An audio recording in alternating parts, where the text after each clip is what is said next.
As David said, my name is Noemi, and the name of my talk is Standing on the Shoulders of Giants, How We Can Borrow from Other Traditions and Level Up Our Game. Little bit about me. I was born and raised here in New York. Woo! I love the city. I am a college dropout. I was training I was trained as a programmer, and then along the way, got into community building. So I'm now sort of a developer-focused community manager. I work at Stack Exchange on their community team. Previously, I worked with the Node.js developer community and at Shapeways. And so I've been able to see how community works in a number of different organizations. And when we were small children dreaming of growing up to become community managers, it's not how it works, just run with me here. We probably envisioned pulling people together and rallying people around a cause and making people feel appreciated. And we do all those things on a good day. But with all the standpoints on community I've been able to see, I've noticed that there's something else that we do a lot of. Justifying ourselves. It's exhausting. And you know, in our day-to-day, we're batting down the support queue, and we're chasing Twitter followers, and we're sitting in meetings, and it's so hard for so many organizations to figure out what community is and what it isn't. And suddenly you feel like you're having everything in the kitchen sink thrown at you, and you're not even sure where to draw the line. And that's really hard. It really sucks. And it's easy to forget that what we do is a lot bigger than startups. It's a lot bigger than technology companies. Community building, as David spoke to, has been around longer than anyone in this room has been alive. This is as old as humanity itself. Community is, at its core, getting a collection of individuals to view themselves as a cohesive group. And that's incredible. But as I said, it's easy to lose sight of our purpose when we're facing a constant onslaught. So one thing that I've used to draw that line and to keep myself inspired and to keep myself focused is to look to communities outside of my day-to-day, outside of the regular startup world. And so fortunately, you don't need to reinvent the wheel. People have been building communities for a very long time, and we're just the first people to bring this practice into the tech space.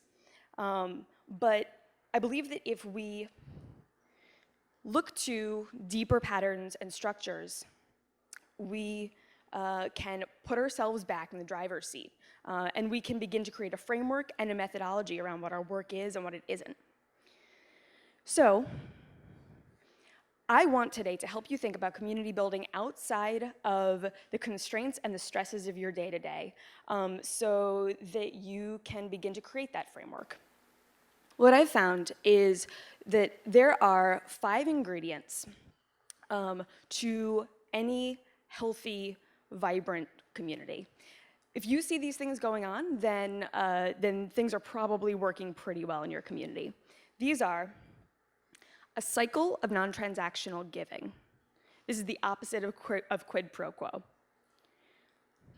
Second, self-identifying membership. We can call people our members, but do they consider themselves our members? Do they call themselves our members when we're not around?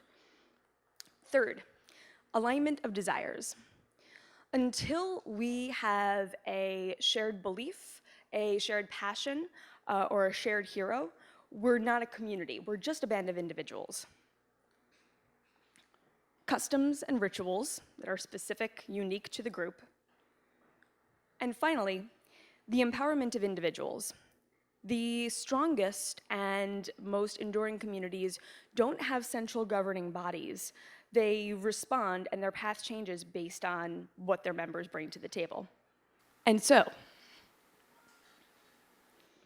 again, these are the five traits of every vibrant, enduring community: non-transactional giving, self-identifying members, alignment of desires, customs and rituals, and the empowerment of individuals.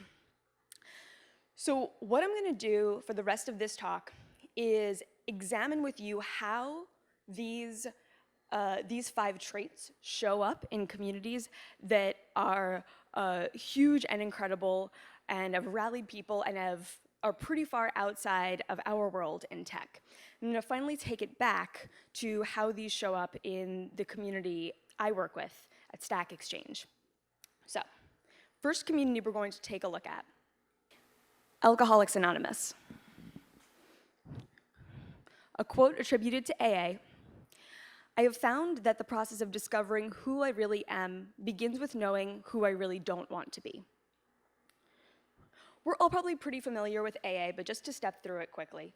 AA is a mutual aid society. They exist exclusively to help members help each other deal with their relationship to alcohol. There's a strong religious influence in AA. It is also free and inclusive to all, so there are some groups where if you don't feel so close to the religious bent, they encourage you to express that and to express your skepticism. This helps them draw a really wide array of people because they put their differences aside. AA, I find this fascinating. They will not tell you whether or not you're an alcoholic. There's sponsorship where people who are just starting in the process can go to folks who have been going through this for longer and ask for their help in the hard moments. And the 12 steps, which we're familiar with from support groups all over the world. So how do these 5 traits show up in Alcoholics Anonymous? Non-transactional giving shows up via sponsorship. Self-identifying members, as I said, AA won't diagnose alcoholism. They'll just be there for you when you decide that you need them. Alignment of desires. Everyone in that room is working together to get well, and that's what unites them. And that's why you go to a meeting and see people from all walks of life. Customs and rituals. Hi, my name is Anna and I'm an alcoholic.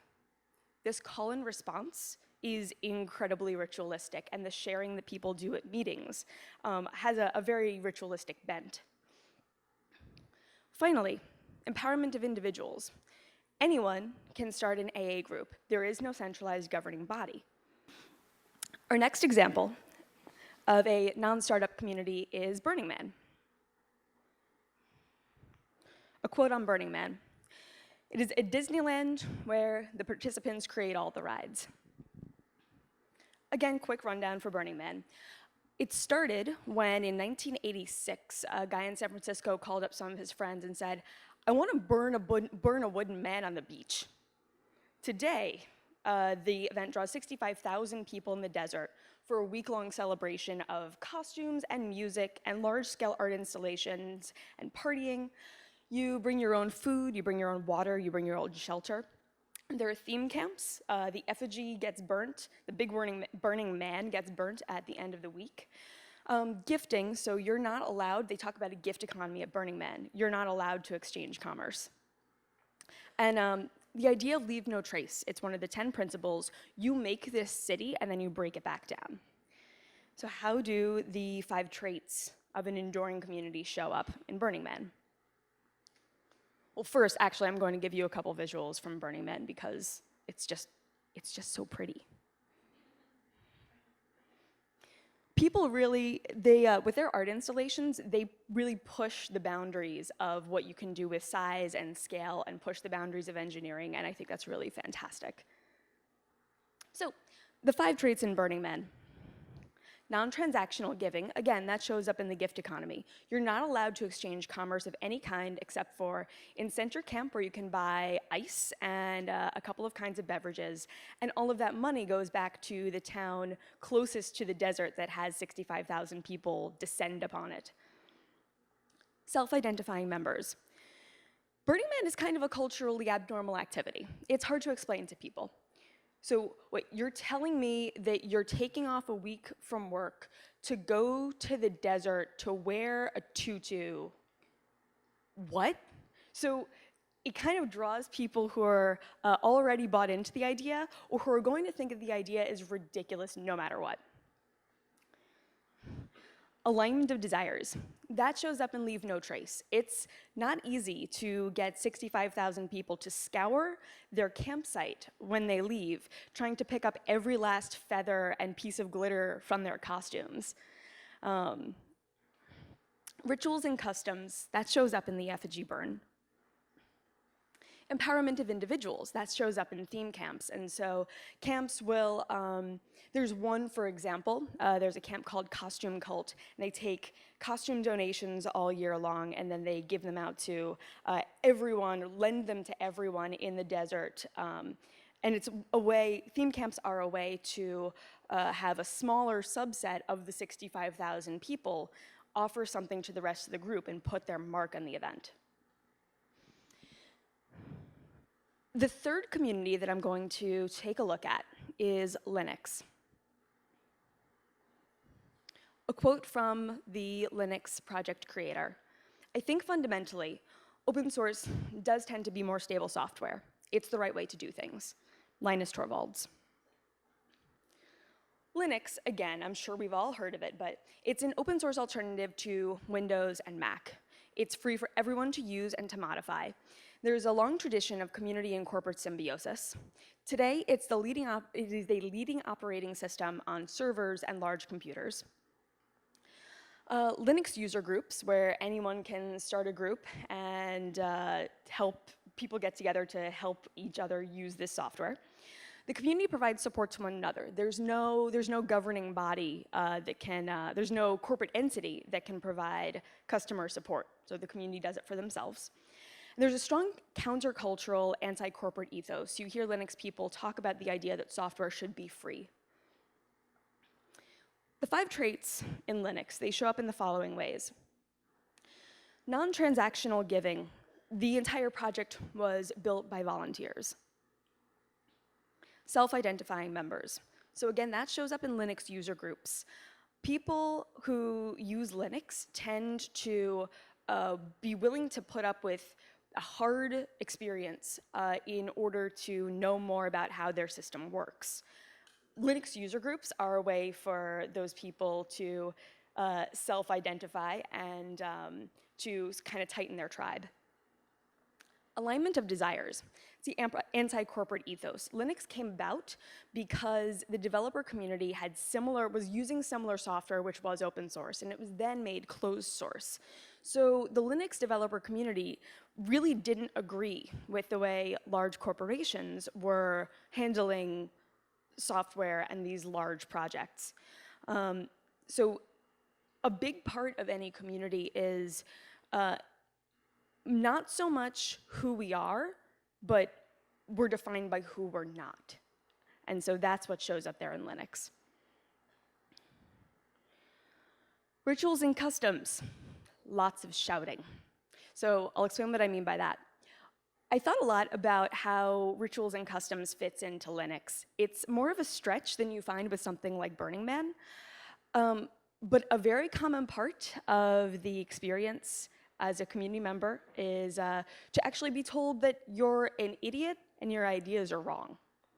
And that's not particularly fun, but the community has prevailed in spite of this. And so getting told that you're a moron is sometimes a rite of passage for the Linux developer community. Finally, empowerment of individuals shows up in pull requests. If you think that the Linux kernel should work in a different way than it does, then you can put that functionality together yourself, send it back to the project maintainers, and they might pull it back into the whole. So, to take an example of the 5 traits a bit closer to home, definitely closer to my world, probably a little bit closer to yours. We're going to take a look at how this works within Stack Exchange. First of all, the Stack Exchange community, non-transactional giving shows up in the fact that this is a knowledge sharing, this is exclusively a knowledge sharing community. And we kind of, the company itself, the product itself, is a thesis and a set of experiments looking to prove that people want to help each other. And if they're given the opportunity to do so, they will. And so far, we've been proven right. Self-identifying members. So you ever follow a link to an article, you start reading the article, you get about a third of the way down the page, and then this modal pops up, and it says, hey, it sure is nice that you're reading this article. Do you want to sign up now so you can finish what you were reading? We don't ever do that. We want the content that we create with the Stack Exchange community to be available to the entire internet all the time. We want to create resources for other people. So what that means is we give away the good stuff, and anyone who does bother, that's our sign-up page, anyone who does bother to create an account on Stack Exchange is really opting in. They really want to be there. Alignment of desires. This shows up in the way the community's ongoing debate about what is and isn't on topic. Stack Overflow. Stack Overflow attracts a very small, sort of unique group who care about, first of all, programming, but second of all, care about creating very high quality artifacts for other people down the line. So the way that people in our community have set about defining what is and isn't on topic for Stack Overflow has been an ongoing debate for years, and it's actually a debate that's never going to be settled. We are always going to have edge cases, a person who has their question closed, which is never a nice experience, let's face it. A person who has their question closed says, hey, is this really off topic? I don't understand, and the community will come back and they will argue why it is. And so this is kind of a constant and perpetual aligning of desires. Rituals and customs. What you see here in the slide is a screenshot from a question called The Many Memes of Meta. And this is a community effort to document our memes and our inside jokes. And inside jokes are critical to any community feeling like they have a culture that is distinct to them. So the fact that the community decided to go and document what they saw to be our core inside jokes, our core memes, I thought was really cool. Finally, empowerment of individuals shows up in the creation of Meta Stack Overflow. One of the core rules in the early days of Stack Overflow was you don't talk about Stack Overflow on Stack Overflow.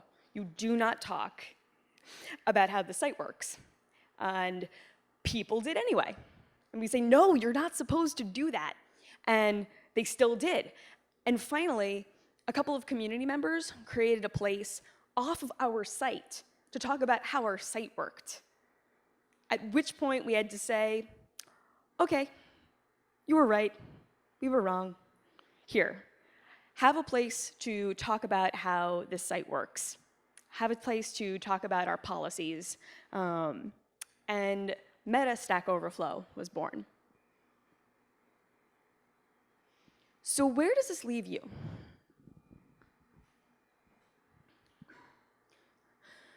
Community building is applied social science.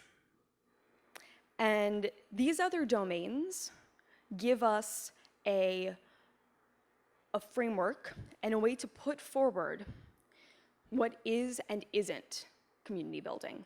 It allows us to begin to discern and draw that line and say, well, actually, this kind of works this way. And being able to draw that line is incredibly powerful. Oftentimes, staring into the huge swath of interactions that take place in a community, it looks like you're just dealing with chaos. And I believe the people in this room are in the position to stare into that chaos and extract meaning from it. Communities are weird tangles of human interaction. We're the pattern matchers. And as you all know, if we don't define what community building is, other people are going to do it for us. So we have an opportunity to step up. And while the onus is partially on us, while we have an incredible opportunity to become analytical, interdisciplinary experts, at the same time, not every organization is going to embrace the 5 traits. Not every organization is going to embrace the importance of community in its true form, the way we will. And so what I would like to leave you with is that if you're not in a place where you're being empowered to do your best work, find somewhere where you are.